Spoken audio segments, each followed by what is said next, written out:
The twin moons of Kepler-4 to be cast an eerie glow over the mining colony's main street. Dust swirled in the artificial breeze as massive cargo ships thundered overhead, carrying precious minerals to distant worlds. In the heart of this frontier settlement stood Chang's Cantina, a weathered building that had served as sanctuary for miners, traders, and wanderers for over 2 decades. Inside the dimly lit establishment, the air hung thick with smoke from exotic tobacco and the hum of alien technology.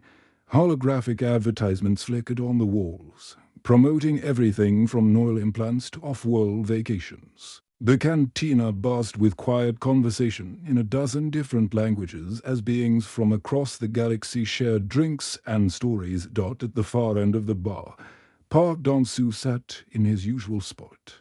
A glass of synthetic whiskey untouched before him. The 84-year-old man looked older than his years, his face lined with the weight of memories that haunted him every night. His military jacket, though faded and worn, still carried the patches that marked him as a veteran of humanity's most brutal conflict. The Centauri War had ended 3 decades ago. But for survivors like Park, it might as well have been yesterday. His hands trembled slightly as he lifted the glass. Not from age, but from the phantom pain that still shot through his nervous system whenever he remembered the screams of dying soldiers on Frozen Bat. Leffield's light years away, Kim Min-ho, a young bartender, noticed the old man's distant stare. "Another rough night, Mr. Park?" he asked gently, wiping down glasses with practiced efficiency. Park managed a weak smile. "They're all rough nights, son. Some are just louder than others." The 22-year-old bartender had heard fragments of Park's war stories over the years. Tales of massive space battles, alien creatures with razor-sharp claws, and human soldiers who fought impossible odds to protect civilian colonies. Most people dismissed them as the ramblings of an old man. But Kim had seen the scars that crisscrossed Park's arms and the haunted look that never quite left his eyes, you know, Kim said, refilling Park's glass. "My grandfather used to tell me stories about the war. He said the real heroes were the ones who came home and tried to rebuild." Park chuckled softly, but there was no humor in it. "Heroes don't come home, kid. Heroes die with their boots on, fighting for something bigger than themselves. The rest of us just survived." The cantina's peaceful atmosphere was shattered when the heavy doors burst open with a thunderous crash. 6 figures in leather and metal stormed inside, their cybernetic implants gleaming under the neon lights. The Void Riders were notorious throughout the Outer Rim colonies. A gang of criminals who preyed on isolated settlements where law enforcement was scarce. Their leader, Vex, stood nearly 7 feet tall, his body a grotesque fusion of flesh and machinery. Chrome spikes jutted from his shoulders, and his left eye had been replaced with a glowing red sensor that constantly scanned for threats. Hydraulic pistons in his legs hissed with each step, giving him an unnatural, predatory gait. Well, Vex growled, his voice distorted by vocal implants that made him sound like a mechanical demon. "Look what we have here. A cozy little gathering of misfits and losers." The cantina's patrons immediately fell silent. A 3-armed alien trader from the Vega system quickly stuffed his merchandise into a bag and headed for the back exit, too. Human miners abandoned their card game and tried to blend into the shadows. Everyone knew the Void Riders' reputation for violence. Vex's gang spread out across the cantina like a pack of hungry wolves. They overturned tables, sending drinks and credits scattering across the floor. One biker, his face covered in ritual scars, grabbed a terrified alien by the throat and lifted him off the ground. "This place looks dead," Vex announced, his cybernetic eye focusing on various targets around the room. "Let's liven it up. Everyone empty your pockets, and maybe we'll let you keep your limbs." Pao Dongsu watched the chaos unfold with the calm detachment of a man who had seen far worse. His military training kicked in automatically, cataloguing threats and escape routes. 6 hostiles, all armed with energy weapons. Approximately 20 civilians, mostly unarmed. Multiple exits, but the bikers had positioned themselves to control the main entrance. When one of the Void Riders grabbed Kim Min-ho by the collar and slammed him against the bar, Park's analysis shifted to action. The young bartender's face was pale with terror as the biker pressed a plasma cutter to his throat. "Please," Kim stammered. "We don't have much money. Just take what's in the register. Money's just the beginning, pretty boy." The biker sneered. "Maybe we'll have some fun with you first." Park Dong-soo slowly rose from his bar stool, his joints protesting after hours of sitting. Despite his age and injuries, he moved with the quiet confidence of a man who had faced death countless times and somehow kept walking away. "Hey," Park called out, his voice cutting through the chaos like a blade. The cantina fell silent except for the hum of machinery and the distant rumble of ships overhead. Vex turned, his cybernetic eye adjusting its focus as it locked onto the elderly man. "What did you say, old-timer?" "I said leave the kid alone," Park repeated, his voice steady despite the adrenaline coursing through his veins. "Find somewhere else to cause trouble." The bikers exchanged glances, some of them chuckling at the audacity of the old man. Vex's scarred face twisted into a cruel smile as he took a step closer to Park. "You've got some nerve, Grandpa," Vex snarled, his mechanical voice dripping with menace. "Do you have any idea who you're talking to?" "I'm talking to a coward who picks on bartenders and shopkeepers," Park replied calmly. "In my day, we called that being a bully." The tension in the cantina was electric. Other patrons pressed themselves against the walls, knowing that violence was about to explode. Vex's gang circled around Park like predators sensing weakness, their weapons humming with deadly energy without warning. Vex's chrome-plated fist shot forward, catching Park squarely in the chest. The force of the blow sent the elderly veteran stumbling backward, his bad leg giving out as he crashed into a table.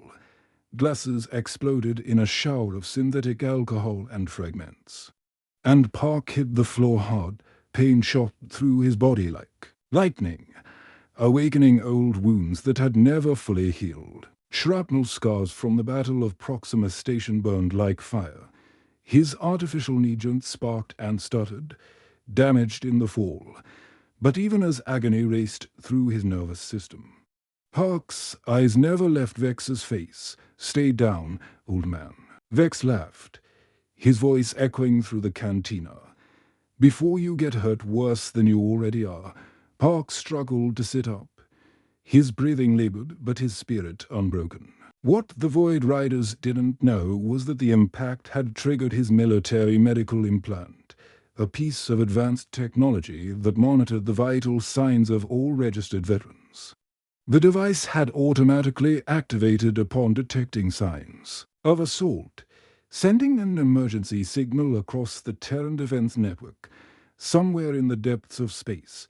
That signal was already racing toward the nearest military installation, carrying with it the service record of one of humanity's most decorated war heroes. The Void Riders had made the biggest mistake of their violent careers, and they didn't even know it yet.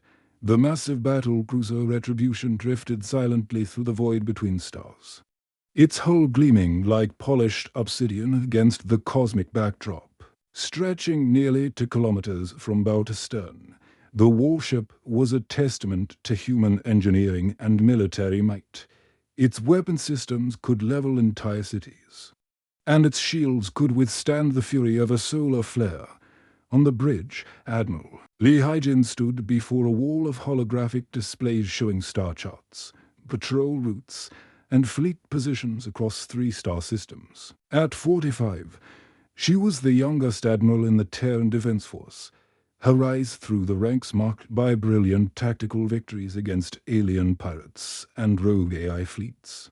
Her uniform bore the scars of countless battles, including a burn mark on her left shoulder from a plasma rifle during the siege of Europa Station, the bridge hummed with quiet efficiency as her crew monitored communications from across the galaxy. Officers moved between control stations like dancers in a carefully choreographed performance, their movements precise and purposeful. The air recyclers whispered softly, mixing oxygen with trace elements that helped humans adapt to the artificial environment of deep space. Lieutenant Song Da-hyun, the ship's communications officer, sat at her station surrounded by a constellation of floating screens. She was monitoring everything from routine supply requests to emergency distress calls. From merchant vessels, her cybernetic ear implant allowed her to process multiple audio channels simultaneously, filtering through the constant chatter of interstellar communication. Suddenly, her enhanced hearing caught something that made her blood freeze. A priority medical alert transmitted on an emergency frequency reserved for military personnel in mortal danger. The signal originated from Kepler-4b, a mining colony in the outer rim where trouble was as common as the dust storms that swept across its surface. Admiral, Lieutenant Song called out, her voice cutting through the bridge's quiet efficiency. "We're receiving a priority medical alert from the Kepler-4b colony. Military frequency. Classification Alpha." Admiral Lee turned from her star charts, her expression immediately shifting to high alert. In her years of service, she had learned that priority medical alerts usually meant one of two things: either a military installation was under attack, or a veteran was in serious trouble on screen. She commanded, her voice carrying the authority of someone who had commanded fleets in the heat of battle.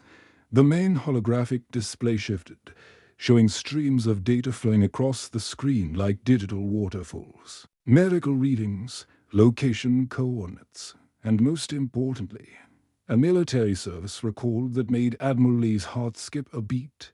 The name at the top of the file read, Park Dong-soo, Sergeant Major, 47th Tactical Infantry Division, Centauri War. Veteran. Admiral Lee's eyes widened as she read the classified information scrolling past. Battle commendations, classified mission reports, and a service record that read like a legend come to life. Her hands trembled slightly as she absorbed the details of operations that had been declassified. Only years ago. "My God," she whispered, her voice barely audible over the hum of the ship's systems. "That's Park Dong-soo, the ghost of Proxima Station." Lieutenant Song looked confused, her youthful face showing the bewilderment of someone who had never heard the name.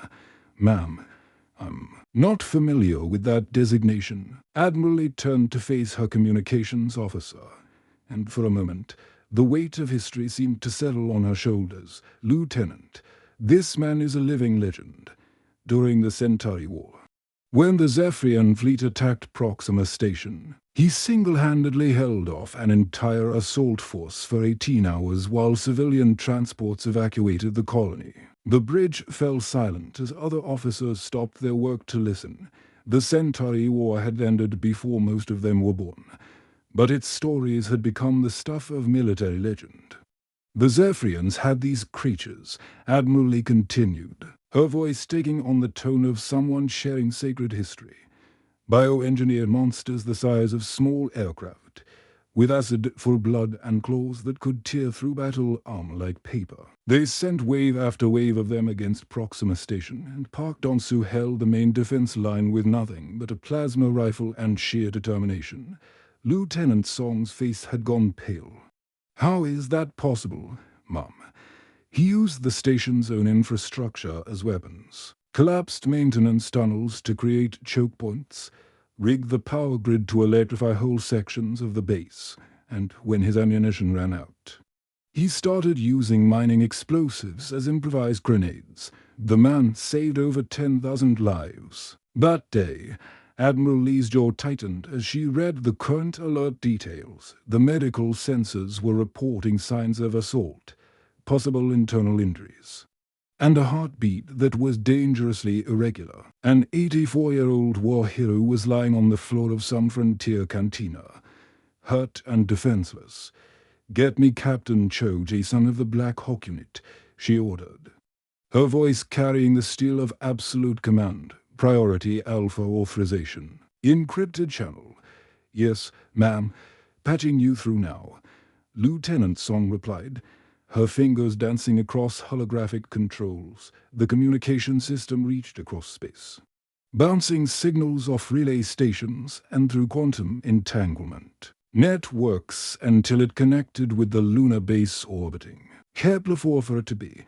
Captain Cho Jae-sung's scarred face appeared on the screen, his expression alert and ready for action. Cho was a man carved from granite and warfare, his face bearing the marks of battles against alien pirates, rogue AI networks, and creatures that most people only saw in nightmares. His left eye had been replaced with a cybernetic implant after a fight with crystalline spiders on the moons of Jupiter. His reputation as the leader of the Black Hawk Unit was legendary throughout the military. "Admiral," Captain Cho said, his voice carrying the gravel of someone who had breathed too much battlefield smoke. "What's the situation?" "Captain, we have a veteran down on Kepler-4 for to be. Park Dong-soo Silver Star recipient. Centauri war hero. He's been assaulted by hostile civilians in a cantina. His medical implant is showing signs of serious trauma." Captain Cho's expression changed instantly, his cybernetic eye focusing with mechanical precision. "Park Dong-soo, the man who trained, have the Special Forces Command. The Ghost of Proxima Station, the same, Admiral Lee confirmed. According to the alert, he's been physically assaulted by members of a criminal gang. The medical readings suggest possible internal injuries, and his age makes this a life-threatening situation." Captain Cho's scarred face hardened into a mask of controlled fury. In the military, certain names carried weight that transcended rank and protocol. Park Dong-soo was one of those names, a man whose tactical innovations had saved countless lives and whose courage had become the stuff of legend. "How quickly can you deploy?" Admiral Lee asked, though she already knew the answer. The Black Hawk Unit was the finest rapid response force in the Terran Defense Force, capable of deploying anywhere in the galaxy within hours. "Give me 20 minutes, Admiral," Captain Cho replied, his voice carrying the promise of swift and decisive action. "Black Hawk Unit will handle this personally. No one touches our veterans," and walks away. The communication ended, and Admiral Lee turned back to her bridge crew. Round her, officers were already moving with increased urgency, understanding that when a legend called for help, the entire military responded. "Lieutenant Song, I want continuous monitoring of Park Dong-soo's medical implant. If his condition deteriorates, I want to know immediately." "Yes, ma'am." Establishing constant link now. Admiral Lee looked back at the star charts, but her mind was focused on a small cantina on a distant world where an old soldier was fighting what might be his final battle in 20 minutes. The most elite military unit in human space would descend on that cantina like the wrath of the gods themselves. The Void Riders had no idea what they had just unleashed. The lunar base orbiting Kepler-4 for it to be was a marvel of military engineering. Built into the rocky surface of the moon itself, its underground chambers housed the most elite fighting force in human space, the Black HAWK Unit. These weren't ordinary soldiers. They were the ghosts that appeared when diplomacy failed and the monsters that alien pirates whispered about in their darkest nightmares. Captain Cho Jae-sung strode through the base's corridors, his cybernetic leg clicking against the metal flooring with each step. The artificial limb was a souvenir from his encounter with a crystalline spider on Europa, but it had been upgraded with military-grade servos that made him faster and stronger than any normal human. His scarred face bore the marks of countless Battles and his remaining organic eye glowed with the intensity of a man who had seen the worst the galaxy had to offer. The briefing room was a high-tech chamber filled with holographic displays and tactical equipment. As Captain Cho entered, his team was already assembling. These were the finest soldiers humanity had ever produced, each one a specialist in their own deadly art. Sergeant Kim Sun-woo, the team's demolitions expert, stood near the weapons rack, checking his gear. His body was covered in burn scars from an incident with experimental plasma charges, but his expertise with explosives was legendary. He could bring down a building with surgical precision or create a distraction that would blind an entire alien fleet. Private Yoon Seo-jin, their sniper, was calibrating her rifle's targeting system. The weapon was a work of art, capable of hitting targets from over 3 kilometers away. Her cybernetic eye implant was synchronized with the rifle's scope, allowing her to track multiple targets simultaneously. She had earned her reputation by taking out a Zephyrian commander from impossible range during the siege of Titan Station. Corporal Lee Min-jae, their tech specialist, was running diagnostics on his electronic warfare equipment. His neural implants allowed him to interface directly with computer systems, making him capable of hacking alien technology in real time. He'd once shut down an entire pirate fleet by infiltrating their command networks during a space battle. The youngest member of the team, Private Park Ji-ho, was their medic and close-quarters combat specialist. Despite his age, he had already saved dozens of lives and earned 3 combat medals.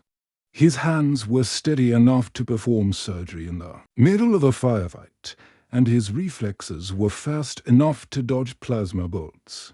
"Listen up," Captain Cho began, his voice carrying the weight of absolute authority. The holographic display in the center of the room flickered to life, showing aerial views of Chang's cantina and the surrounding mining colony. "We have a code. Red Veteran Protection Mission. Park Dong-soo, 84 years old, Centauri war hero, has been assaulted by a biker gang called the Void Riders." The team's expressions immediately shifted to high alert. In the military, certain names carried sacred weight, and Park Dong-soo was one of them. Sergeant Kim Sun-woo raised his hand, his scarred face showing confusion. "Sir, isn't that the Park Dong-soo who held off the entire Zephyrian assault on Proxima Station?" "The very same," Captain Cho interrupted, his voice carrying a mix of respect and barely controlled fury. "The man who wrote half our tactical manuals, the ghost of Proxima Station. The soldier who single-handedly saved 10,000 civilian lives while fighting off alien monsters for 18 straight hours." The briefing room fell silent. Every member of the Black Hawk unit had studied Park Dong-soo's tactics in training. His improvised warfare techniques had become standard doctrine for special forces across the galaxy. And right now, Captain Cho continued, his cybernetic eye focusing on each team member. "He's sitting on a cantina floor because some punk with metal implants thought he was an easy target." The team exchanged grim looks. Private Yoon Seo-jin, their sniper, spoke up. "Rules of engagement, sir." Captain Cho's expression hardened. "Non-lethal take-down preferred, but if they threaten the veteran or civilians, you have full authorization to escalate. This is a priority 1 mission. People, we leave no hero behind."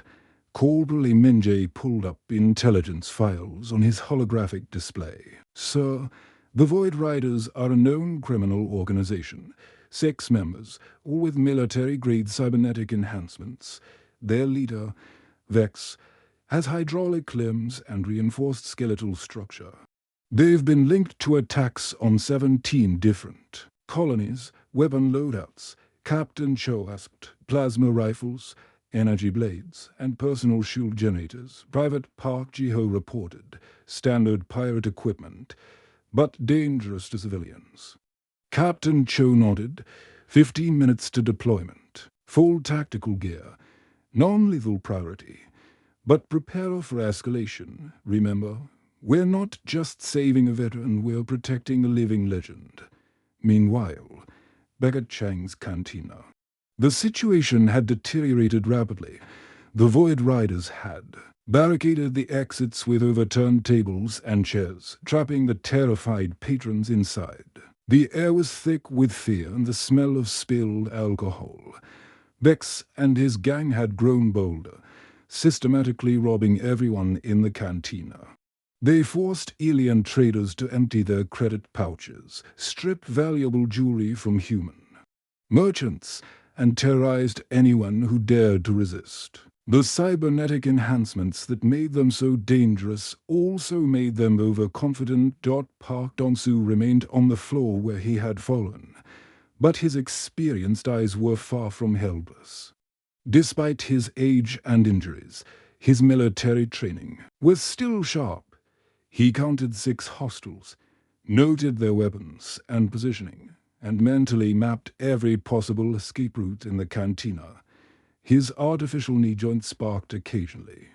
Damage from the fall, but his mind remained clear. He watched as Vex grabbed Kim Min-ho by the collar and slammed him against the bar. The young bartender's face was pale with terror. "Empty the register."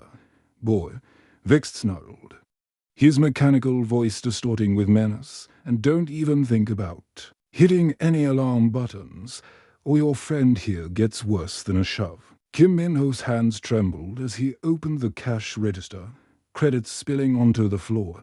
"Please, this is all we have. Just take it and leave." One of the other bikers, a woman with razor-sharp finger implants, laughed cruelly. "Money's just the beginning. Pretty boy. Maybe we'll have some fun with you and the old man before we leave." Park Dong-soo slowly pulled himself up using a chair, his movements deliberate and careful. Despite his injuries, he managed to stand, his weathered hands gripping the chair back for support. "You boys picked the wrong cantina," he said quietly, his voice carrying the calm authority of a man who had faced death countless times. Vex turned, his cybernetic eye focusing on the elderly veteran with mechanical precision. "What's that supposed to mean, old man? You gonna fight us with your walking stick?" Park glanced at his vintage military chronometer, a gift from his fallen squad mates during the Sentai War. The device was more than just a timekeeper, it was a memorial to the brave soldiers who had died beside him on alien battlefields. "It means your time's up," Park replied, his voice steady despite the pain shooting through his body. The bikers burst into laughter, their enhanced voices creating an ugly cacophony that echoed through the cantina. They had no idea that their assault on an elderly veteran had already triggered a response that would change their lives forever. High above the colony, Black HAWK dropships were already launching from the lunar base, their stealth systems engaged as they descended toward the planet's surface. In less than 15 minutes, the most elite military unit in human space would arrive at Chang's cantina, and the Void Riders would learn what happened when you messed with a legend. The twin moons of Kepler were to be hung like silent watchers over the mining colony when the first tremor shook the ground, deep beneath the planet's surface. Seismic sensors registered the approach of something massive moving through the atmosphere at incredible speed. The colony's automated defense systems briefly activated, scanning for threats, before recognizing the approaching craft as friendly military vessels. High above the clouds, 3 black HAWK dropships descended like metallic predators. Their hulls were crafted from advanced materials that bent light around them, making them nearly invisible to the naked eye. The ships moved with the fluid grace of hunting raptors, their engines producing barely a whisper as they approached their target. Inside the lead dropship, Captain Cho Jae-sung studied the tactical display showing Chang's cantina from multiple angles. Thermal imaging revealed the positions of everyone inside the building, while electromagnetic sensors detected the energy signatures of the Void Rider's cybernetic implants. The information painted a clear picture of the situation below. Thermal shows 23 civilians inside, reported Corporal Lee Min-jae. His neural implants processing data streams from the ship's sensors, 6 hostiles with significant cybernetic modifications, all armed with energy weapons. Sergeant Kim Sun-woo checked his equipment one final time. "Sir, I can deploy sonic charges to disorient the hostiles without harming the civilians. The frequency will disrupt their cybernetic systems temporarily." "Negative," Captain Cho replied. His cybernetic eye focusing on the display. "Too much. Risk to the veteran. We go in clean and surgical." The dropships reached the colony's airspace and began their final approach. Their stealth systems had kept them hidden during the descent. But now Captain Cho made a tactical decision that would change everything. "Decloak the ships," he ordered. "Let them see what they're dealing with." The 3 black HAWK dropships suddenly materialized in the night sky above Chang's cantina, their hulls gleaming under the moonlight like instruments of divine judgment. The ships hovered just meters above the cantina's roof, their massive engines creating a thunderous roar that shook the entire building. Inside the cantina, the Void Riders looked up in shock as the ceiling vibrated from the proximity of the military vessels. Dust fell from the rafters, and glasses rattled on the tables as the ship's engines filled the air with mechanical thunder. "What the hell is that?" stammered one of the bikers.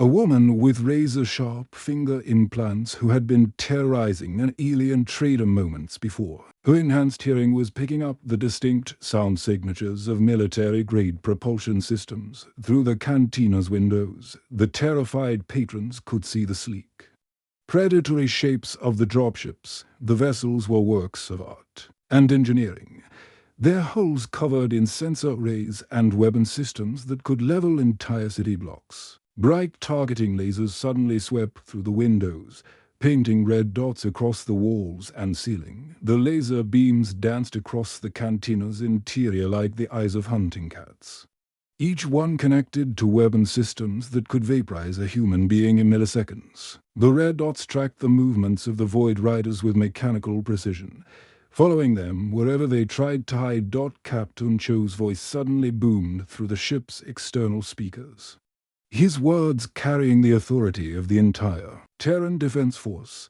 "Attention Void Riders, you are surrounded by Terran Defense Force Black Hawk Unit.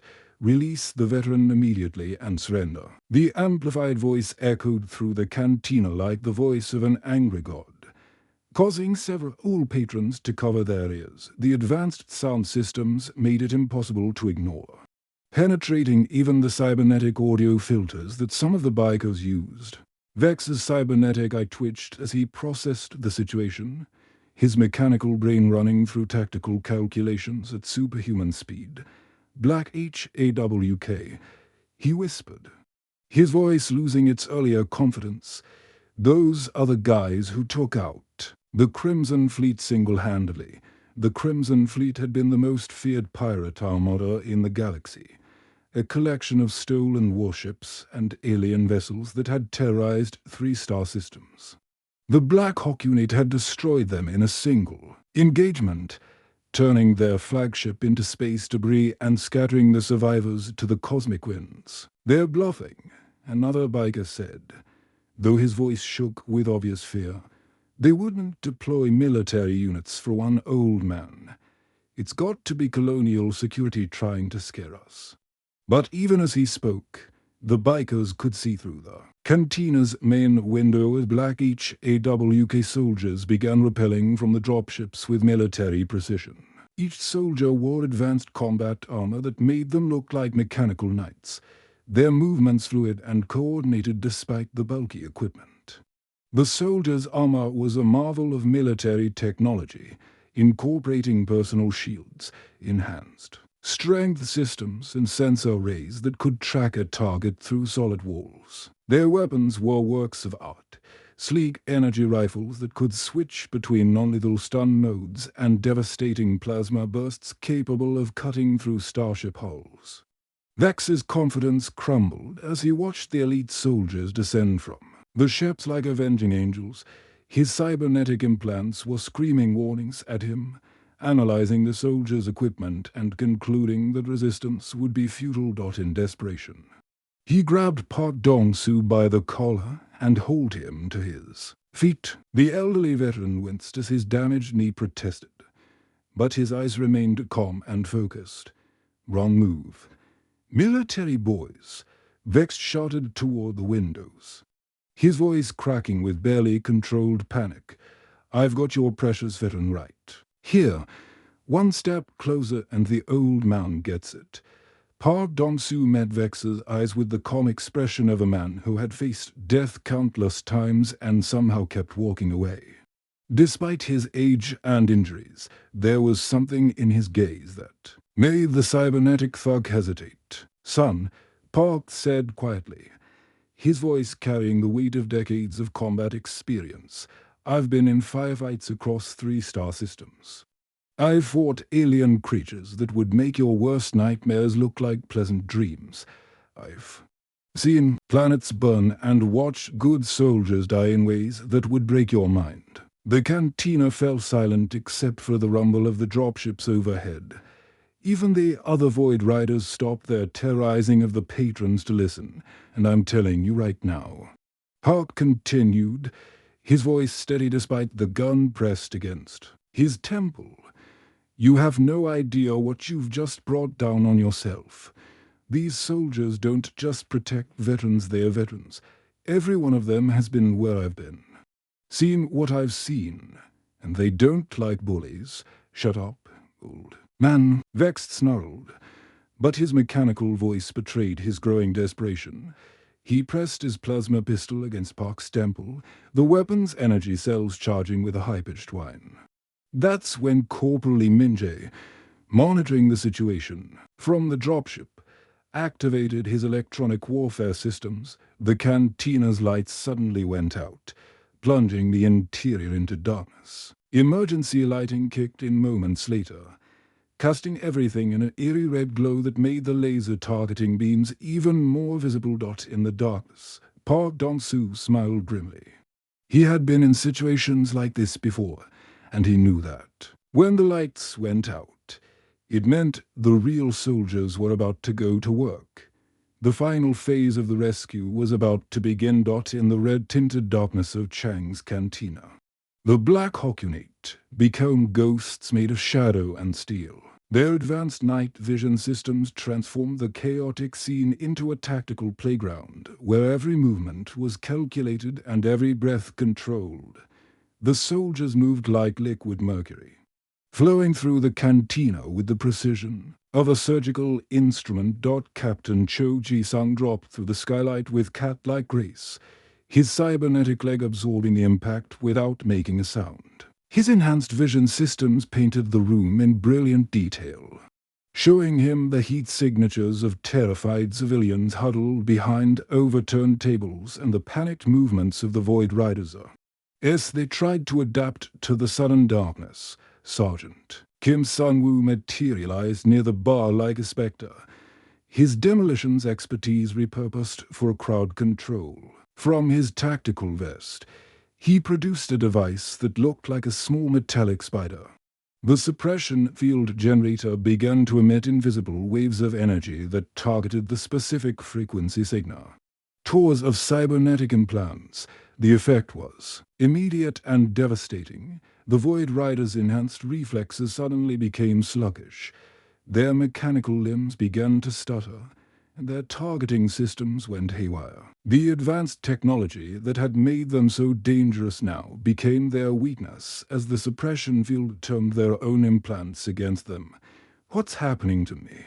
screamed one of the bikers, a woman whose razor-sharp finger implants had begun to spark and smoke. Her enhanced hearing was picking up frequencies that made her cybernetic ears ring like church bells. Vex tried to maintain his grip on Park Dong-soo, but his hydraulic comms were malfunctioning. The elderly veteran felt the cybernetic thug's strength failing and knew his moment had come. Despite his age and injuries, Park Dong-soo proved that for decades of military training never truly fade. His tactical instincts kicked in like muscle memory, and he began to move with the fluid confidence of a man who had survived impossible odds. Kim Min-ho, he called to the bartender, his voice cutting through the chaos with calm authority. There's a back exit behind the storage room. Get the civilians out that way. Stay low and move fast.